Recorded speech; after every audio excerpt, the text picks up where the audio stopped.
దానికి మన పార్టీని ఒక్కొక్కరుగా నాయకులు వదిలిపెడుతున్న టైంలో ఇవాళ మన ముందుకు వచ్చిన మన పార్లమెంట్ అభ్యర్థి ఆర్ఎస్ ప్రవీణ్ కుమార్ గారి గురించి మనం 2 నిమిషాలు చెప్పుకోవాలి.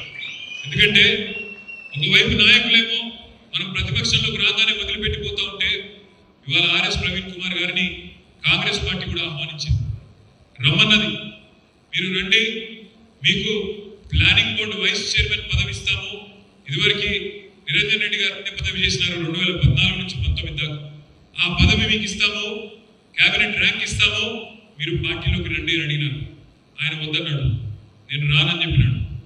మీరు ఐపీఎస్ ఆఫీసర్గా పనిచేసినారు, మీకు అనుభవం ఉంది, పరిపాలన అనుభవం ఉంది, మీరు వచ్చి పబ్లిక్ సర్వీస్ కమిషన్ చైర్మన్ పదవి తీసుకోండి అని మరొక ఆహ్వానం పంపినారు.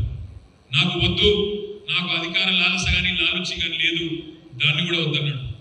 చివరికి ఆయనకు చెప్పి పంపినారు, మన రాష్ట్రంలో 3 రిజర్వ్డ్ సీట్లు ఉన్నాయి, నాగర్ కర్నూలు ఉన్నది, వరంగల్ ఉన్నది, పెద్దపల్లి ఉన్నది, మీరు ఎక్కడ కోరుకుంటారో అక్కడికి పంపుతాము, మా పార్టీ తరఫున నిలుచుకోండి, డబ్బులు కూడా మొత్తం మేమే ఖర్చు పెడతాము, మీరు మా పార్టీ తరఫున రండి అని ఆఫర్ ఇస్తే అధికారాన్ని కాదని, అధికార పార్టీని కాదని, వాళ్ళ ప్రలోభాలను కాదని ఇవాళ కష్టంలో ఉండే మన నాయకుడు కేసీఆర్ గారికి అండగా వచ్చిన దీశాలి ఒక ధైర్యవంతుడు మీ అలంపూర్ మట్టి బిడ్డ ఆర్ఎస్ ప్రవీణ్ కుమార్ గారు.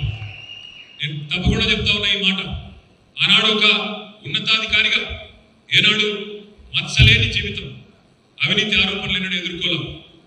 పిల్లలకి చదువు చెప్పాలి, నాణ్యమైన చదువు వస్తే విద్యతోనే వికాసం వస్తుంది, వికాసంతోనే సమాజంలో సమానత్వం వస్తుంది అనే ఒక ఉదాత్తమైన ఆలోచనతో ఒక తరం బాగుపడాలి, ఒక పిల్లలు చదువుకుంటే ఆ తరం ఆ కుటుంబం మొత్తం బాగుపడుతుందనే ఆలోచనతో కేసీఆర్ గారు గురుకుల పాఠశాలను 1000 గురుకుల పాఠశాలను పెడితే వాటిని సమర్థవంతంగా నడిపి లక్షలాది మంది ఆనిముత్యాల లాంటి పిల్లలను తయారు చేసిన అద్భుతమైన అధికారి మీ అలంపూర్ మట్టి బిడ్డ